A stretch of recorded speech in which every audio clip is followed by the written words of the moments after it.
I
Death Songbook was directly inspired by a brilliant festival that my missus has been curating for a couple of years in Somerset, which is a festival of death and dying. It's a determined attempt to break the death taboo. This Death Songbook came as a result of Brett and I having various conversations over a period of time. And suddenly we found ourselves thinking, wow, there's a whole rich vein of music which is to do with death, to do with the death of love, to do with loss, transcendence, loneliness. And so Death Songbook was born. When we were choosing songs, I suddenly kind of remembered there was a solo song. I wrote it after the death of a really close friend of mine, and it was very much coloured by that tragedy. And that song was called Unsung, and I sent it to Charles, and he actually hadn't heard it before, and he thought it was great, and I've always loved the song. So we decided to do it.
It's incredibly difficult to make work of this sort in these current situation. Everything is slower, more complicated. The fact that the ensemble has to be socially distant, orchestras like nothing more than to be hunkered down together, as tight and as thick as thieves as possible. That way you find a collective sound. And here they all are, slightly kind of like bizarrely isolated from each other. So it's challenging on every level. There are challenges. We're socially distanced. So playing in an ensemble when you're distanced, it brings problems to do with sort of hearing and time delays. We all have to be listening in a different way and adapting to that environment. I really like sitting in a circle because I can see everybody that I'm playing with. You know, often in orchestras, people are behind you, you can't really see them, you can hear them, and you do feel like you're playing with everyone that's kind of sat directly around you, but all the people behind you, you don't have that kind of eye contact, that, you know, you don't move together, breathe together as easily as when you're sat in a circle.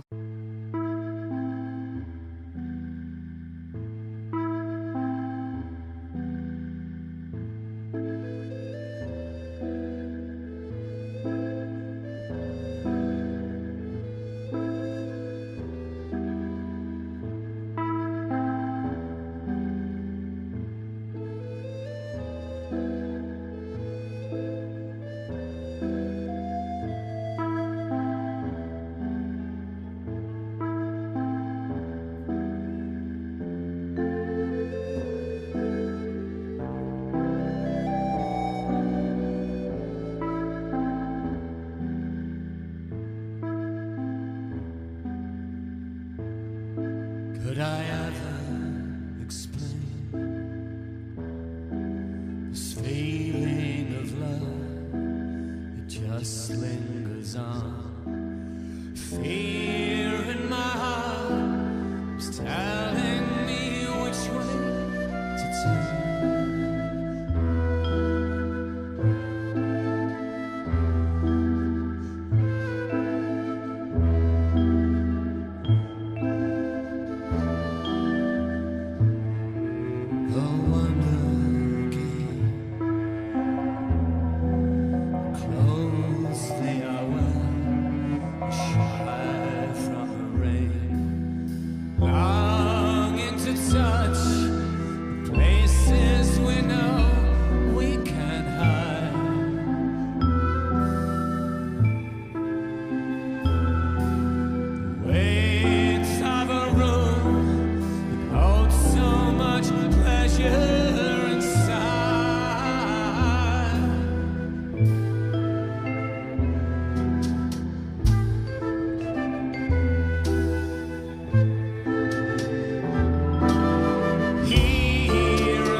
I'll watch for a sign, and if I should ever again crush your mind, sit in my room, wait until nightlight begins.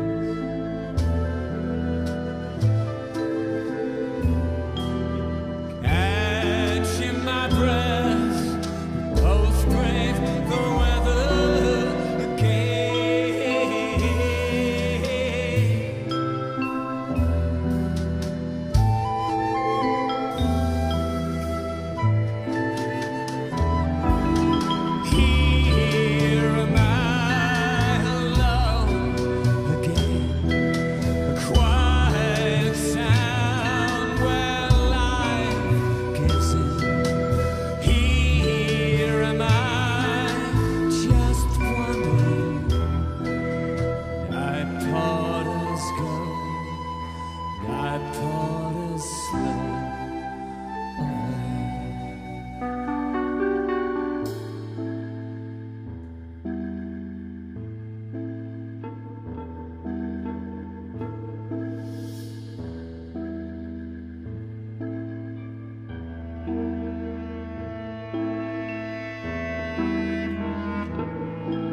We're living in the midst of an unprecedented time, aren't we, where the anxiety levels in every corner of the world are extreme. Yeah, can we just try, every time you've got the B at the beginning of the chord cycle, that you play that really low one? The biggest salve or balm to a period of great global anxiety is to kind of go inward and to find kind of comfort and security in sorrow, in sadness, in loss, but also the kind of optimism that can also engender. I never like happy music. I never find happy music uplifting. I find it the opposite. I find happy music really depressing. I think songs about death can be really uplifting and powerful and really life-affirming as well, strangely enough.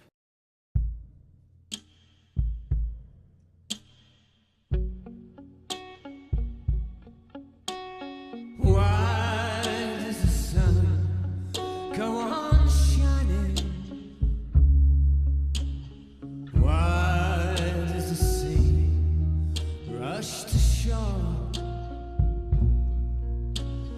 Don't they know it's the end of the world? 'Cause you don't love me anymore.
When you said goodbye.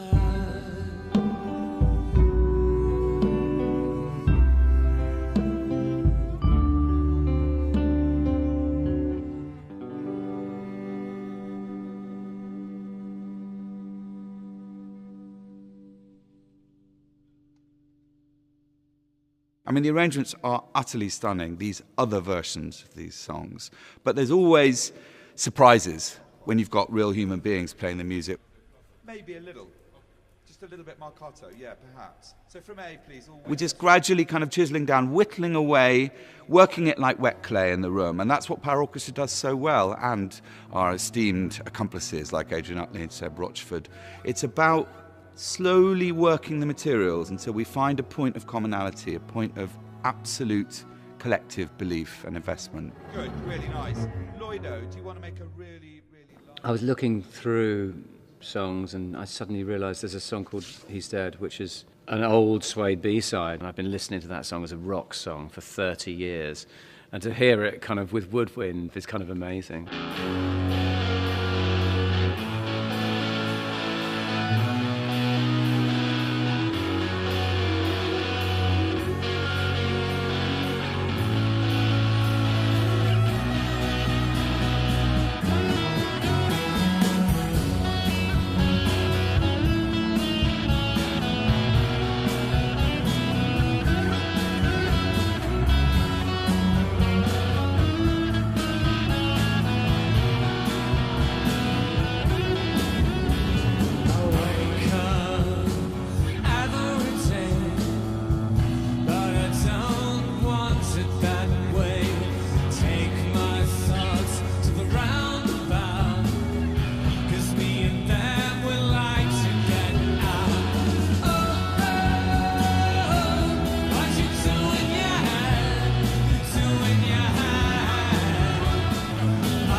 There's a lot of value to be had in exploring and investing in your own innate vulnerability. I think the pandemic has really shown that up with bells on, with Paraorchestra, of course, when you're talking about musicians who identify as disabled.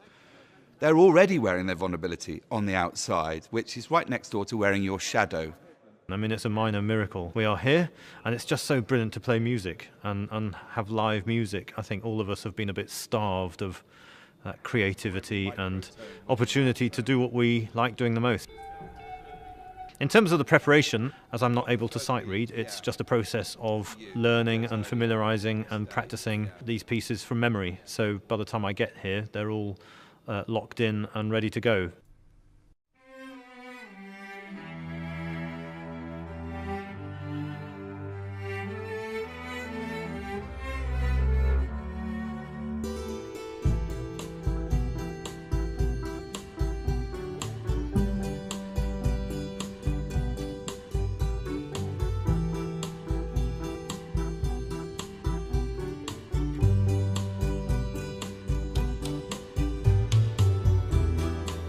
Here I go, out to sea again.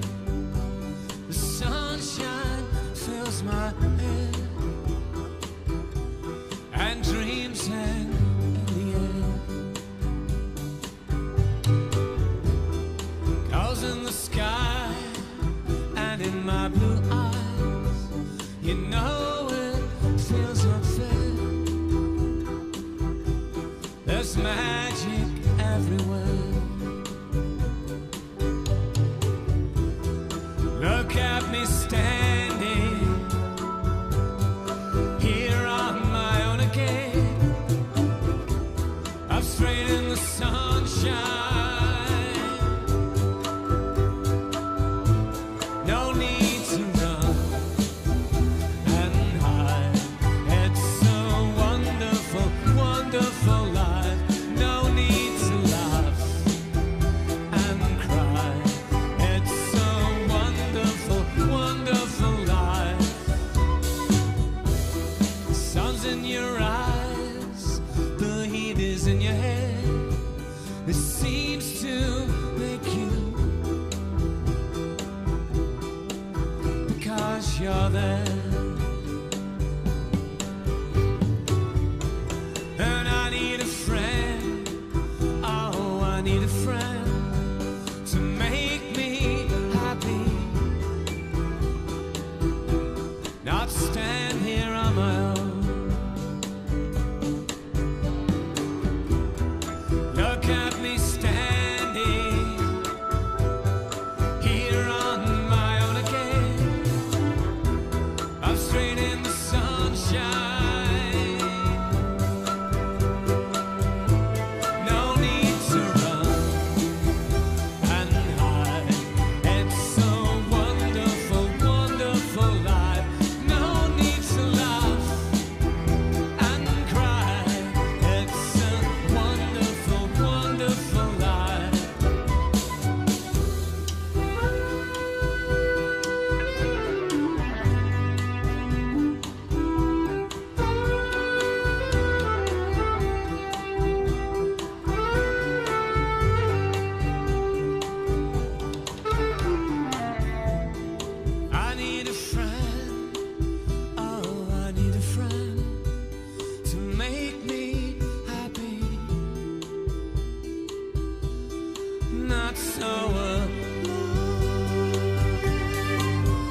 When me and Charles were talking about the songs, you know, I was kind of slightly loath to sort of include my own songs in this because I thought it was, I don't know, felt a bit kind of, I don't know, conceited or I don't know what. It didn't feel quite right. And I said to him, well, there's this one song that I wrote called The Next Life. I wrote it for the death of my mother. And so it feels sort of very appropriate to include it in a, you know, I didn't see how I could leave it out, basically. And for me, it's a very powerful, very personal song.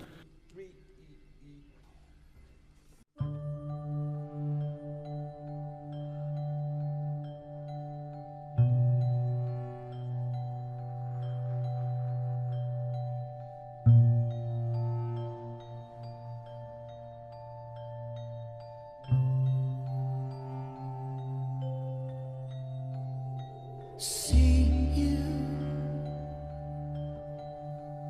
in your next life when we'll fly away for good. Stars in our own car. We can drive away from here,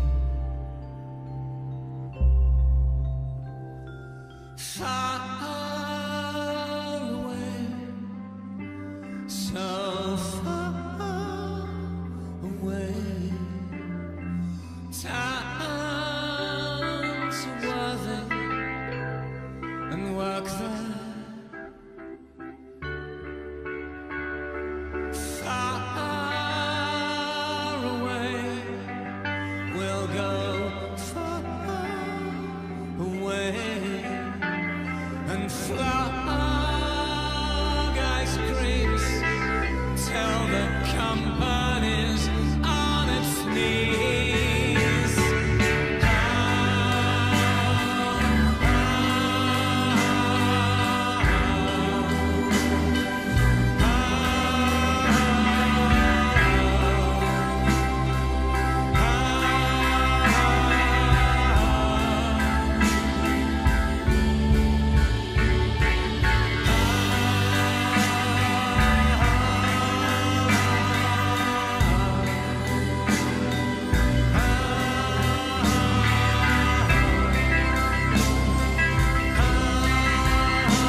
In your next life, when we'll fly away for good.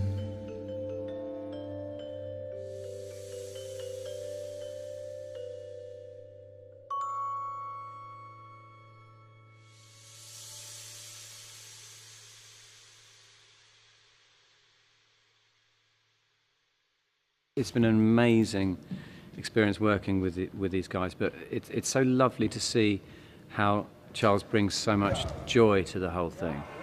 That's a really key element here. There's a pressure, there's a professionality, of course, but there's a real joy as well, and he makes sure that everyone has fun doing it, and I think you've got to bring that element to making music. You've got to really enjoy it, and I think you can really feel it in the music, so that's lovely.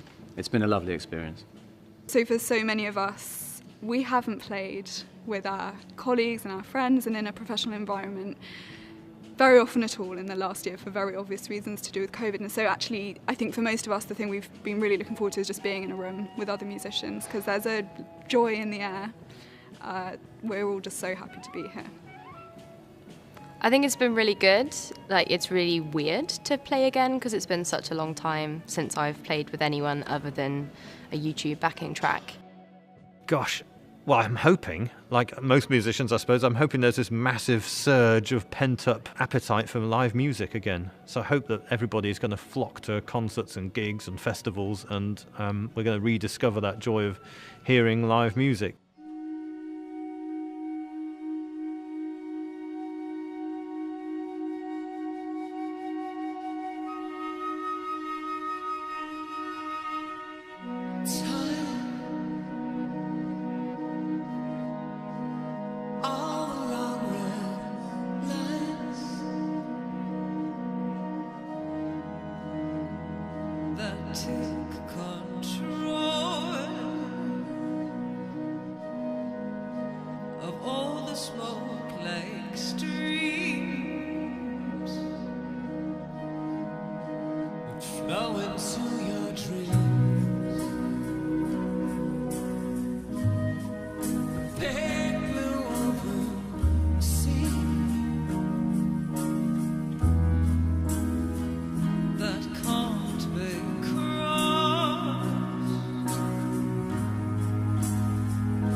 funny little plans that never were quite right.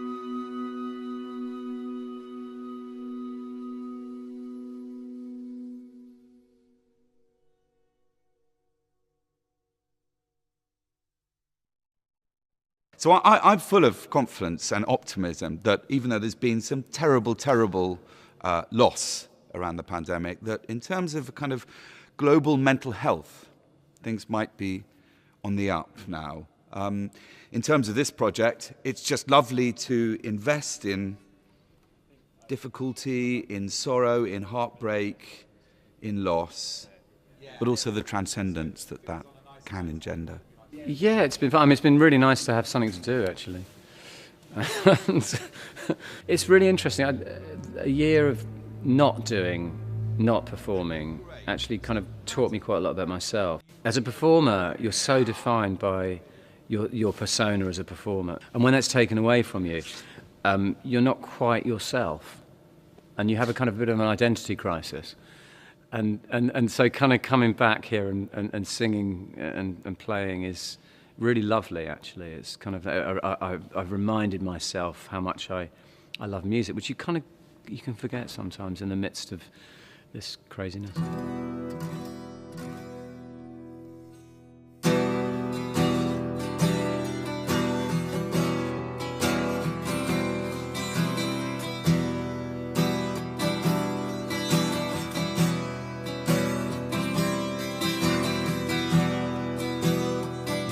Test looks like an open way,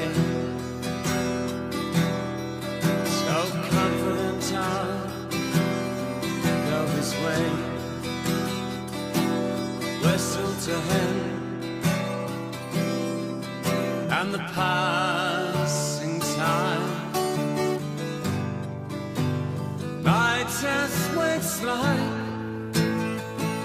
Bible truth at the funeral of my youth. We drank for that and the passing time.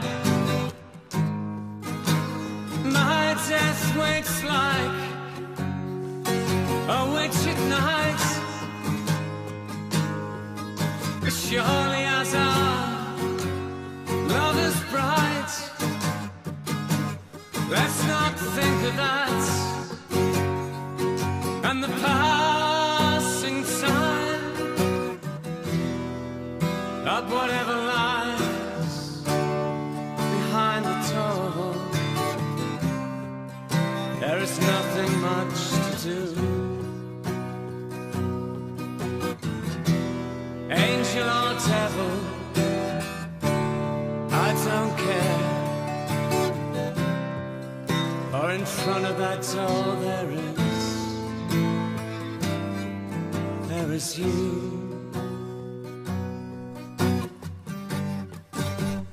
My death waits like a beggar blind, sees the world an unlit mind. Throw him a dime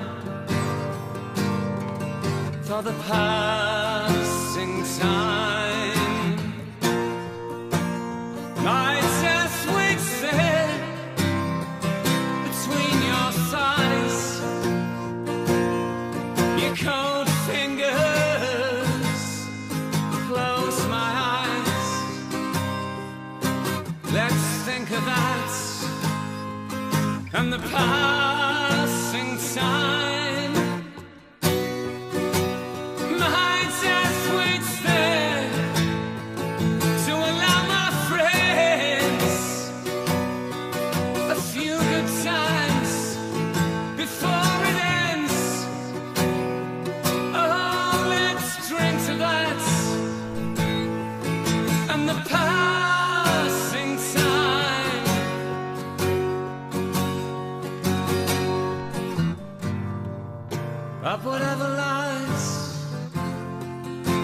behind the door.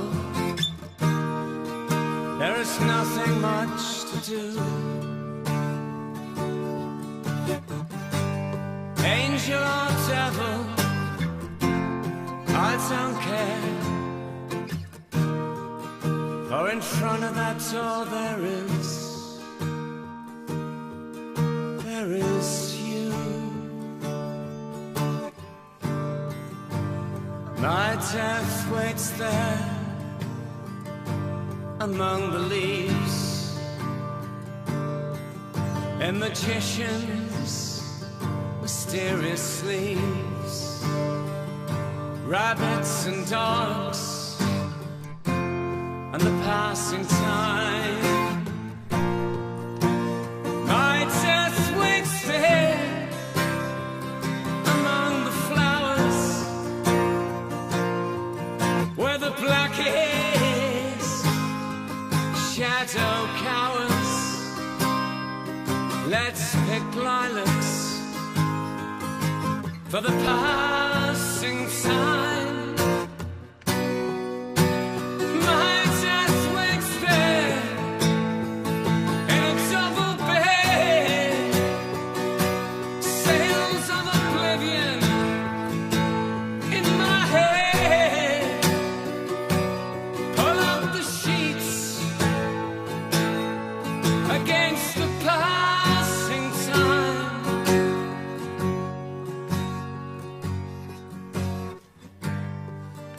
Up whatever lies behind the door,